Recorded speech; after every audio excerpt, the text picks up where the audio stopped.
Man, I am not having a good time. So, I am chasing things. I spoke about this, I believe, last time when I had the issue with my headlights the first time that we turned the car on. It seems like somehow the wiring is done with the track system. I don't know if it's parallel or what, but for whatever reason, if I take things out with the headlights, it makes the track system want to act up. I really think that it has something to do with the track system. I really think that nothing is wrong with the headlight system. But I do think that what happens is something happens with the track system where, because it's not getting the right power, it's putting either extra power elsewhere, which may short things out, or it's pulling power, because it seems like we're only getting 3 volts to the headlights.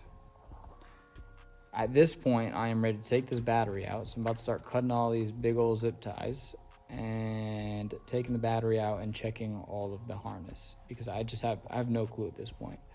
I did forget that my track is just this, and that this harness is the harness that's under here.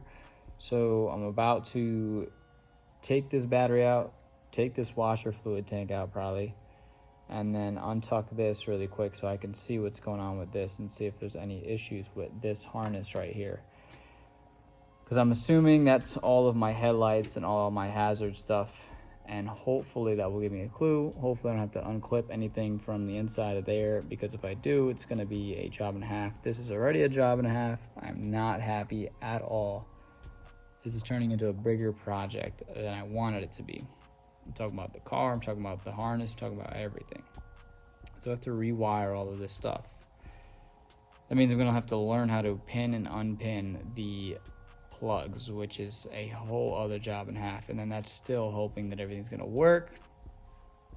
I do have, because I think it may be something to do with the steering column, like the stock and stuff like that, this stuff. So if it is this stuff, then I have a whole another one that I can take out and put in there, and that would be another job and a half. I'm actually about to take that out and inspect that to see what that looks like, so I get an idea what the other one looks like in the car. Anyways, I'm gonna get back to work, and hopefully I come back with an update that makes sense. What is going on, guys? I have my voice back finally. So, as you can see, everything is apart. We have some leads, not actual testing leads. Ron's over here, he's doing his sister's car, doing some work to it. So basically, there's not that many parts to the system. So it leaves me at the dash. We tested the whole front end and all that stuff. Shut up!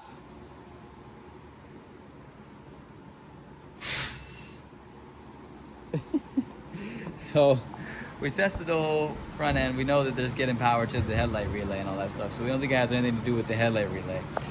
But there's a relay. It's called a relay. It is relaying things. But it's a whole module.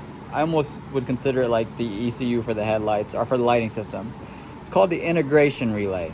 It sits behind your relay box. And it tends to have issues. It tends to have corrosion. It tends to short out. It does a whole bunch of wonky things.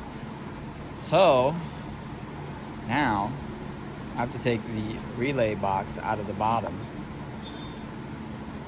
I got my work cut out for me.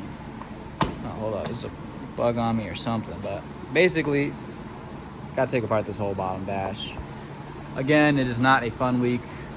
It is what it is. I know you guys heard me talking about the traction control stuff. I think things are just getting shorted out behind the relay box, maybe, I don't know. So we're gonna take that apart and then see what's going on in there. I do have other things coming for this car still, so we'll get back in the groove soon once I get this car back on the road and we figure out this electrical issue.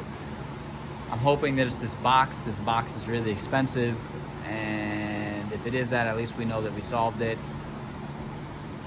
I don't know. And then we can get back to the usual stuff. If not, then I will be making some type of custom harness or setup for the headlight, tail lights, and all of that stuff to get it to work. Wish me luck. I got good news and I got bad news. Bad news is it's not the integration relay, so we still have a problem.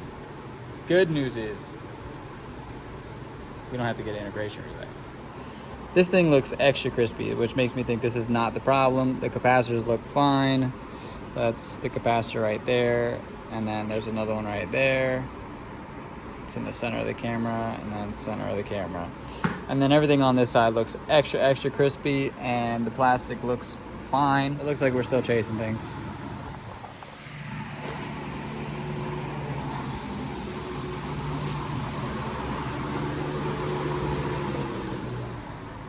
We did it. So, for those of you who are my loyal SV fans, you guys are hearing this from me first. It's so simple, bro. So, I'm gonna make a proper video for this at some point. I've been trying to figure this out. I still have to chase my hazards, but my headlights work. So, y'all are getting the insider right now. If you look, as we do, we know we chew up our lower wires if we don't tuck the harness, and we're thinking like, oh, you know, this is the obvious thing that it would be, and this is the issue, and blah blah blah. And then I rewired all this, and I was still having issues, couldn't figure that out, and all that good stuff. And so I rubbed through this airbag line, but I'm thinking like, you know, I know all of us thinking on forums like, this isn't the issue, this can't possibly be the issue. It's not. Yes, the harness is important. Yes, you want to tuck this so that you don't chew through it. And once you tuck it, it will not get chewed through.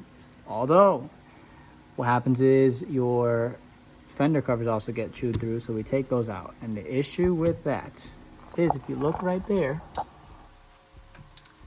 I know you can't really see much, but I'm touching the end of a bolt right now. This bolt comes in, so it's coming out from, it goes in through here and comes out through the inside of the fender. What does that mean? It means that it is exposed to the elements. So inside there is bare metal. Why is there bare metal? Because this is a chassis ground. This is a chassis ground to a whole bunch of components on this wire harness right here. So even if the wire harness is not bad, if it is not getting ground, it's not completing the circuit. So there's one for this side, as well as there's one for this side. Now, what does that mean? If you don't clean this one either, this one has the same thing. There's no wire tuck under this, but take your things out, your inner liners, and under here this bolt goes through and goes outside and is exposed to the elements. So you're going to want to clean that out too. When you clean these out, that will allow the circuit to complete itself, and your grounds will be clean, and they will actually contact the chassis, and you will get your headlights back, and you will possibly not have any issues with that. Now, I'm going to go into detail in the actual headlight video when I make one.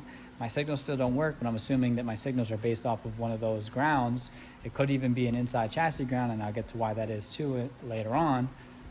But yes, that's all it was grounds. Now, I did clean this one on top of my steering column as well. If you look right here, there's the ground right here, and it gets really crusty. I have no idea why, because it's not exposed to the elements at all, but it does. So you're going to want to clean that too if you have the time. I didn't need to take all this stuff out. My stuff is all fine in there. My integration relay is fine. So, moral of the story is clean your grounds. Now, the headlight stuff could also have to do with the stock. It could have to do with the relay box down here or the relay box out here. It could be to do with the relay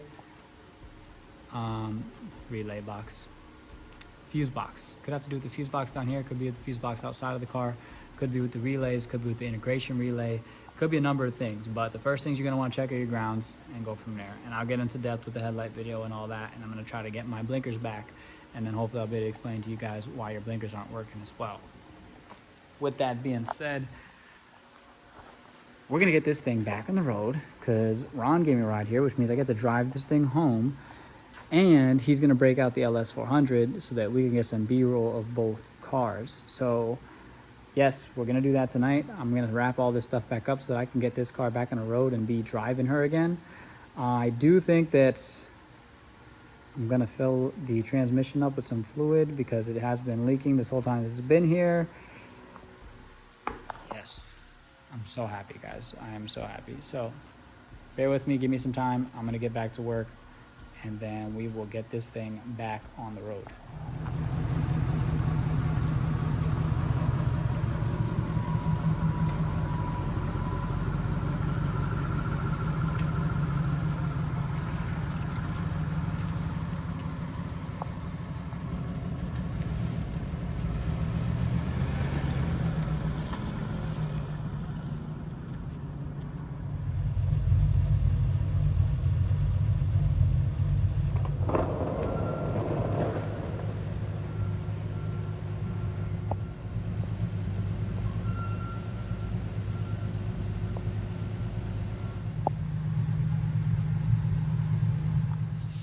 as you can see, it's a whole different day. I know. So as you can also see by the title, she loves me not. She got home, right?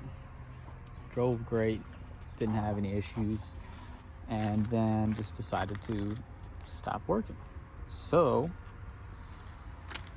I am still unsure as to what it is. I think it still has something to do with the rain in the grounds. Let's see if it works right now. It seems to be working. Oh no, see, it looks like it's draining then right now. Yeah, see, it's not working right now. I'm also wondering if it has to do with the hazard button. Nope. Oh, it seems like it's not working at all right now. Hold on. Huh? More issues. So now it's not even charged.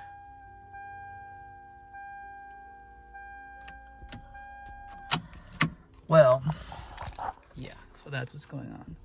So what I'm thinking now is I have another theory that the alternator, I know I said this before and it wasn't the case, but the issue last time was that the alternator didn't work and it was a 92 alternator. This is also a 92 alternator. So I'm thinking put the other alternator back in, see if that works, as well as obviously I need to get a charge because this thing has no battery.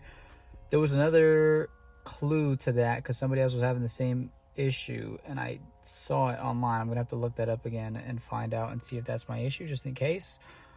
But obviously we could try the alternator. It's a simple attempt, but yeah, something is drawing power from somewhere then. That must be the case because obviously the car is dead.